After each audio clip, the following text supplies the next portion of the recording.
8:15 de la mañana, estamos de vuelta con más información. Esto es Buenos Días por BPI TV. Y la noticia aquí en Estados Unidos es el desarrollo de esta edición de la Asamblea General de la ONU. Nosotros tenemos imágenes en vivo desde Nueva York en la entrada de esta organización donde se espera lleguen los diferentes jefes de Estado para dar su discurso el día de hoy. Y justamente haciendo un recuento del inicio de esta edición número 77 de la Asamblea General, 4 mandatarios alzaron sus voces para expresar su preocupación por la situación migratoria en Venezuela. Para analizar estos discursos tenemos el día de hoy a Alejandro Linares. Alejandro, buenos días, feliz de tenerte en nuestro programa. Hola Marjorie, buenos días para ti, saludos para toda la audiencia. Alejandro, el presidente de Brasil, Bolsonaro, destacó en su discurso pues la apertura que ha tenido su país para acoger a los migrantes y a los refugiados venezolanos. ¿Qué opina acerca de su discurso en política migratoria? Sí, bueno, en líneas generales el discurso del presidente Bolsonaro fue lo más parecido a un mitin de campaña. Tenemos que recordar que Brasil se encuentra a unas 2 semanas de su elección presidencial o de la primera vuelta de su elección presidencial. Bolsonaro en este momento está en desventaja porque el otro contrincante, el otro candidato, que es el expresidente Luis Ignacio Lula da Silva, le aventaja por entre 12 y 16 puntos porcentuales. Entonces, Jair Bolsonaro está aprovechando cualquier escenario, cualquier palestra para hacer campaña. En el caso del día de ayer y durante su participación en el 77º periodo de sesiones de la Asamblea General de Naciones Unidas, Bolsonaro lo que hizo fue un repaso por los logros o por los aparentes logros de su gobierno, y esto ha sido evaluado precisamente como eso, como un acto proselitista, como un acto de campaña, no precisamente como el discurso que debe o debería ofrecer un mandatario en un foro como la Asamblea General de Naciones Unidas. O sea que esto desvirtúa el objetivo inicial de este encuentro. Generalmente los mandatarios que acuden a la Asamblea General de Naciones Unidas hacen un repaso, hacen un recuento por los logros de sus gobiernos, pero también admiten muchas de sus culpas, muchos de sus errores, e incluso hablan acerca de problemas globales y van más allá, condenan estos problemas globales. En el caso de ayer vimos que Jair Bolsonaro, por ejemplo, no criticó la invasión de Rusia a Ucrania, la guerra de Rusia en Ucrania. Más bien se puso de favor o a favor de Rusia. Lamentó que a Rusia se le esté condenando, se le esté sancionando por su accionar militar en Ucrania, y llamó al diálogo. Ciertamente los conflictos se deben resolver a través del diálogo, a través de la negociación. Solo el diálogo, solo la negociación puede conducir a un acuerdo. Pero en este momento es necesario reconocer lo que es precisamente reconocible, y es que Rusia ha emprendido una campaña militar desmedida en contra de Ucrania. Ese reconocimiento no fue hecho por el presidente Jair Bolsonaro. Alejandro, me gustaría que nos pusieras en contexto para tratar de entender lo que está ocurriendo con la invasión de Rusia a Ucrania y la relación con la ONU. El primer ministro japonés hablaba de la falta de credibilidad o ponía en duda la credibilidad de la ONU, tomando en cuenta que quien inició esta invasión a Ucrania fue Rusia, quien forma parte del Consejo Permanente. Es decir, nos los comentaba también el periodista de BOA, que la misma persona que es juzgada forma parte de quienes juzgan. Coméntanos un poco desde el punto de vista de la diplomacia, ¿cómo esto es posible? A ver, lo que sucede es que la instancia que pertenece a Naciones Unidas y que se encarga, que está estrictamente encargada de estudiar los temas relacionados con la paz y la seguridad mundial, la instancia que está encargada de estudiar los temas relacionados con la guerra o con los conflictos armados internacionales, es el Consejo de Seguridad de la ONU. El Consejo de Seguridad de la ONU, precisamente por disposición de la Carta de Naciones Unidas, está conformado por 15 miembros. 10 de esos miembros son no permanentes, son rotativos y solo tienen poder de voto o solo tienen derecho a voto. Los otros 5 miembros, que básicamente son los que ganaron la Segunda Guerra Mundial, entre ellos Rusia, son miembros, repito, permanentes, son miembros que no rotan, son miembros que siempre van a estar en el Consejo de Seguridad y que por el hecho de ser permanentes tienen poder de voto, pero también tienen poder de veto. ¿Qué quiere decir o a qué nos referimos cuando hablamos de poder de veto? A que si yo soy un miembro permanente del Consejo de Seguridad, puedo ser, por ejemplo, Estados Unidos, puedo ser, por ejemplo, Reino Unido, puedo ser, por ejemplo, Rusia. Si yo soy un miembro permanente del Consejo de Seguridad y en el Consejo de Seguridad se quiere estudiar un asunto con el cual yo no estoy muy de acuerdo o que no me favorece del todo, yo perfectamente puedo frenar o bien frenar el estudio, el análisis, la discusión de ese asunto o bien frenar cualquier resolución sobre ese asunto, sobre todo si esa resolución me desfavorece o desfavorece a alguno de mis aliados. Es lo que sucede con Rusia. Rusia, por la composición misma de la ONU, por la composición misma del Consejo de Seguridad, tiene un puesto permanente. Eso, repito, le da derecho a voto, le da derecho a veto y en este momento lo que tenemos es, tal cual lo decía el colega de la VOA, de La Voz de América, lo que tenemos es a un país que está haciendo la guerra y que aprovecha su posición privilegiada dentro del Consejo de Seguridad para poder hacer la guerra sin que ese tema se pueda estudiar a fondo o pueda ser reprochado, recriminado, criticado, castigado a fondo dentro del sistema o por el sistema de Naciones Unidas. Precisamente por esta razón, y perdona Marjorie, dame un minuto más, precisamente por esta razón es que el día lunes de esta semana te decía que muchos de los asuntos relacionados con la guerra en Ucrania no han podido ser tratados por el Consejo de Seguridad, han tenido que ser llevados a la Asamblea General y ha sido en Asamblea General o en el seno de la Asamblea General de Naciones Unidas donde se han aprobado muchas de las resoluciones de la ONU contra la invasión de Rusia en Ucrania. Alejandro, gracias por el inciso. Vale la pena poner a la audiencia en contexto para entender lo que está pasando en este momento con la ONU. Seguimos con nuestra programación, con el análisis de los presidentes de los países de la región. Por ejemplo, el presidente de Colombia habló de su interés de retomar las relaciones bilaterales con Venezuela y su discurso lo enfiló hacia el combate a las drogas y la crisis climática. ¿Qué te pareció esta participación? Me pareció que el discurso de Petro era lo que se podía esperar de Gustavo Petro.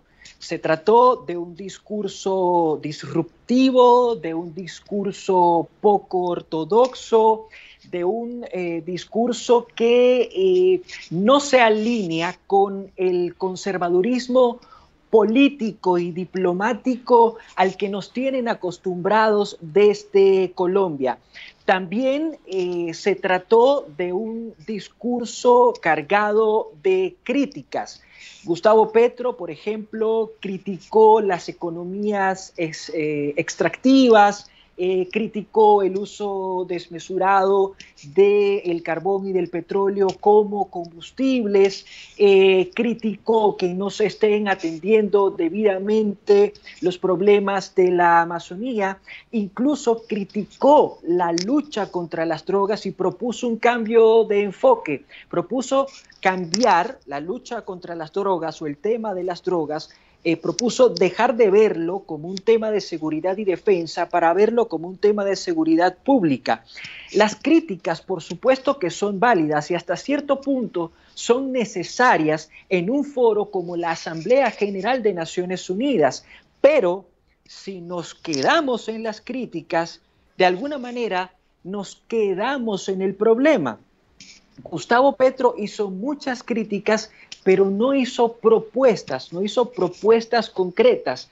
Por ejemplo, cuando él habla acerca de cambiar la guerra contra las drogas para legalizar las drogas, para legalizar, por ejemplo, la marihuana, para legalizar, por ejemplo, la cocaína, Petro no dice cómo se podría legalizar la marihuana, cómo se podría legalizar la cocaína. Es cierto, en Colombia ya la marihuana está legalizada con fines medicinales. Él dice, se tiene que legalizar ahora para fines recreativos y lo mismo se tiene que hacer con la cocaína, se tiene que convertir al negocio de la cocaína en un negocio lícito. El problema es que no explica cómo se podría hacer y tampoco explica cuáles serían los alcances y las consecuencias de una decisión de ese tipo. Entonces hay un gran vacío en medio de esta crítica. Insisto, solo se critica y se hace una propuesta muy vedada,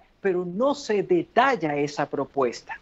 Alejandro, ¿qué te pareció brevemente el discurso del presidente chileno Gabriel Boric, quien se refirió a la situación migratoria en Venezuela y a los presos políticos en Nicaragua? Creo que a diferencia del discurso de Petro, a diferencia del discurso de Gustavo Petro, el discurso del presidente Boric fue políticamente correcto. Fue políticamente correcto. Es decir, sin ser altisonante, Boric llamó a las cosas por su nombre. Boric se atrevió a hablar de una crisis política en Venezuela. Boric se atrevió a hablar de presos políticos en Nicaragua. Entonces, Boric es la muestra de que se puede ser de izquierda, se puede ser un presidente de izquierda, pero a pesar de eso, se puede mantener el lenguaje políticamente correcto y además de eso, se puede señalar lo que es necesario señalar, se puede denunciar lo que es necesario denunciar. Sí, ya para finalizar, el presidente Mario Abdo Benítez aseguró que continuará promoviendo una resolución del Consejo de Derechos Humanos de las Naciones Unidas para investigar las violaciones de los derechos humanos en Venezuela. Reiteró su apoyo a la lucha por la democracia venezolana. ¿Cuál es tu análisis sobre estas declaraciones?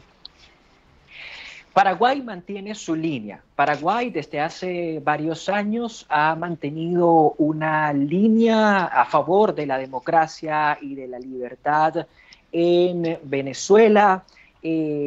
Paraguay, al igual que otros países latinoamericanos, evidentemente bajo la égida de otros gobiernos, formaron un bloque y sumaron fuerzas para tratar de hacer presión y más que hacer presión para tratar de conseguir medidas negociadas a la crisis política, económica, humanitaria que se vive en Venezuela. Así que el discurso del presidente Mario Abdo Benítez, se mantiene dentro de la línea de lo que Paraguay ha venido haciendo durante los últimos años. Lo que es importante del discurso del presidente Mario Abdo Benítez es que no solo se queda en los señalamientos de lo que se ha hecho o no se ha hecho dentro de su país, sino que también se fija en los problemas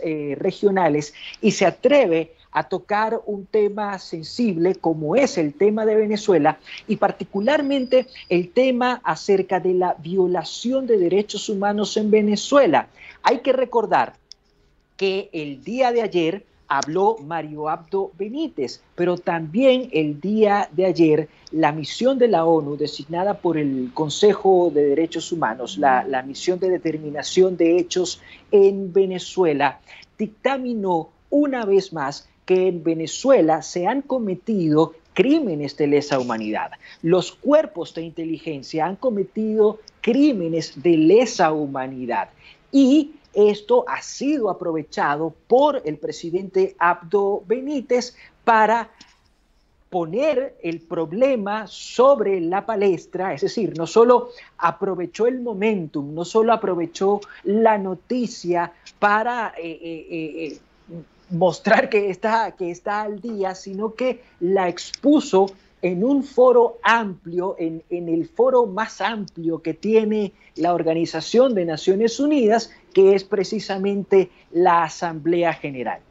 ¿No? Y que el informe detalla todos los presuntos crímenes de lesa humanidad cometidos en Venezuela, es bastante revelador y tiene un peso, una investigación detrás bien contundente. Hablando de otro tema, en este segundo día de sesión en la ONU, se espera la participación del presidente Joe Biden. ¿Cuáles crees tú que son los temas más álgidos que pudiese abordar el día de hoy el presidente Biden?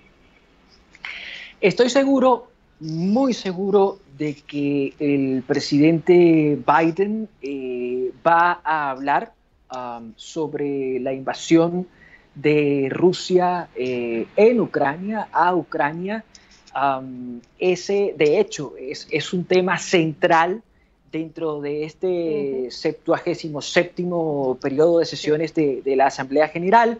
Estoy seguro de que el presidente Biden también va a hablar acerca de cambio climático, que es otro de los temas centrales de la Asamblea General. Entonces, muy posiblemente vamos a escuchar a un Biden hablando de Ucrania, de lo que ha hecho Rusia en Ucrania, pero también de las consecuencias económicas, de las consecuencias energéticas de la guerra de Rusia en Ucrania.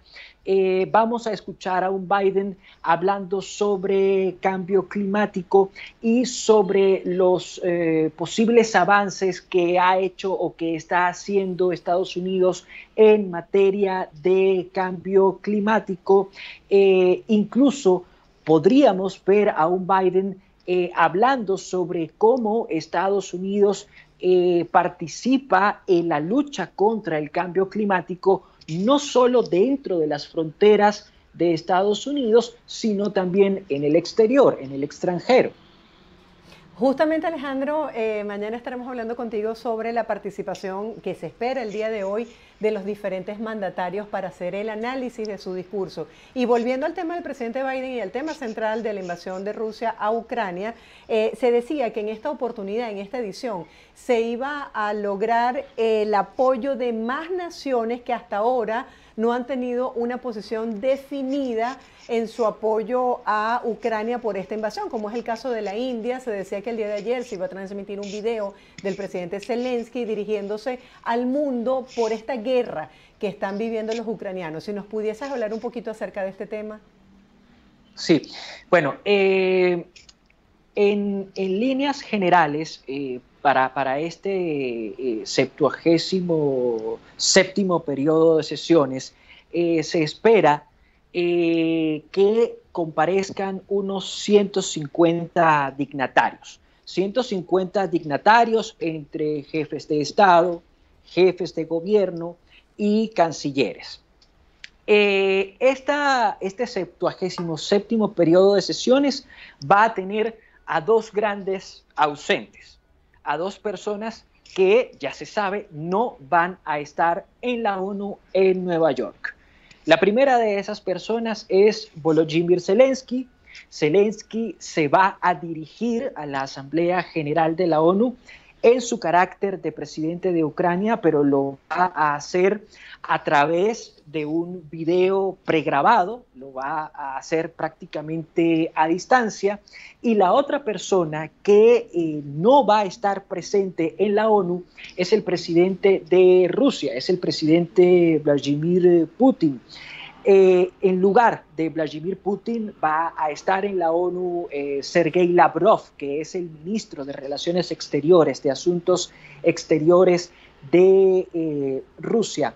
¿Por qué destaco la ausencia de Volodymyr Zelensky y la ausencia de Vladimir Putin? Bueno, la destaco porque nos habla de que evidentemente los mandatarios, ambos, están concentrados, cada uno en su respectiva trinchera, están concentrados en el conflicto. Por una parte, Ucrania está concentrada en recuperar terrenos que antes habían sido ocupados por Rusia.